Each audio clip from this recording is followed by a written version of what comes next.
Good afternoon, comic book fans. Welcome back to Comics in 5 Minutes. I'm your ever-loving host, Shorty, and we're once again doing a best of 2020 things. And this is one that I'm going to have to really keep an eye on my little timer in the corner, because I think I could talk about this one for a lot longer than 5 minutes if I wanted to.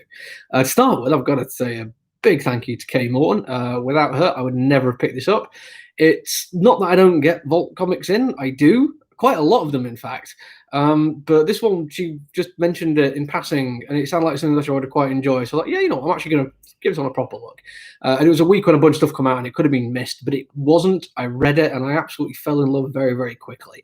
Because one of the little odd quirks of fantasy and sci-fi that I quite like is the urban fantasy genre.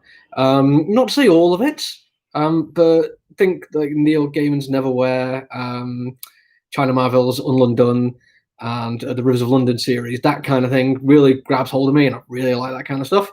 So when I first picked this up, I was loving it very quickly. It's clearly, if not London-based, and definitely English-centric, which is quite nice. And I like the fact they can do it without just, harping on about, aren't we very, very British? They just do it by telling the story in England, and if you live in England or know England, you just recognise what they're doing, and it's great.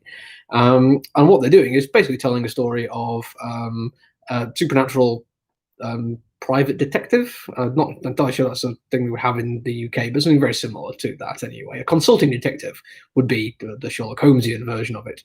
But she encounters an awful lot of supernatural problems and eventually an actual supernatural government agency, very similar to a MI7 kind of thing. And they try and recruit her. And at the moment, they have got her working for them. I'm only a few issues into it. It's kind of unusual for there's like only a couple of issues in ongoing to get like this high up in the chart.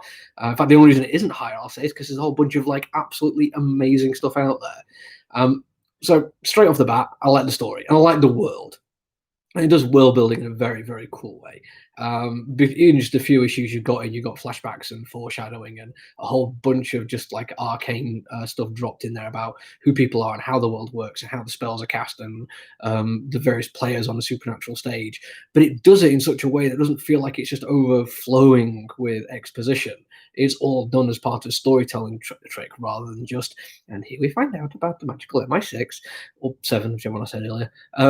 But it does it just brilliant. It really, really is. And the characters are fantastic too. You get some kind of like gross out moments with some of the background characters quite early on. And again, I know a few issues and you start getting like hints about why they are doing what they're doing.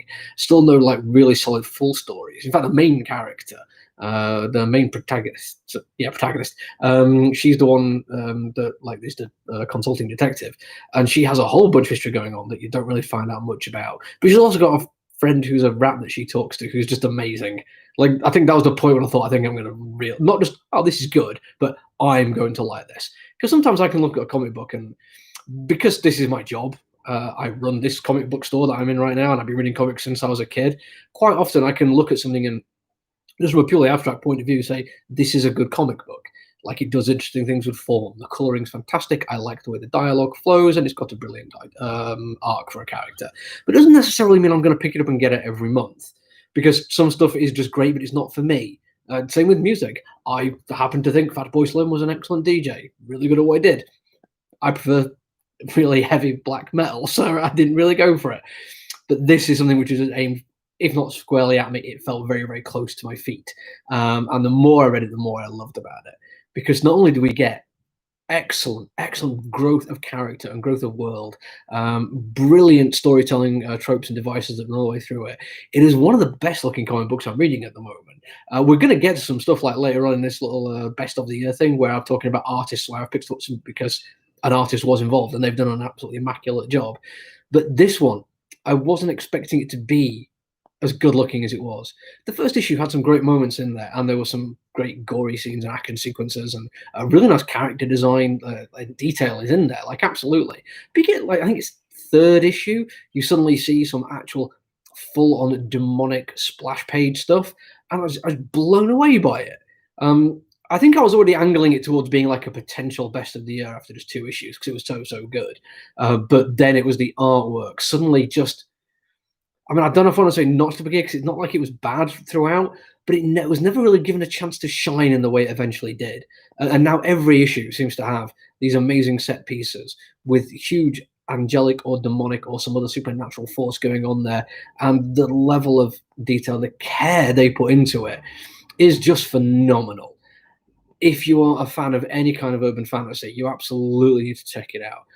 There's one I picked up fairly recently called Trice or Tresse, which is another kind of urban fantasy, which I've only picked up as like a full collection. I'm not sure how it was published before, and that again like grabbed me straight away.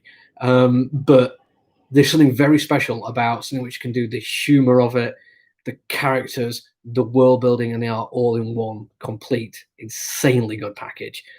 So if any of that sounds like it's something that appeal to you, obviously you struggle to get the first few issues now because it has been a big, big hit for Vault.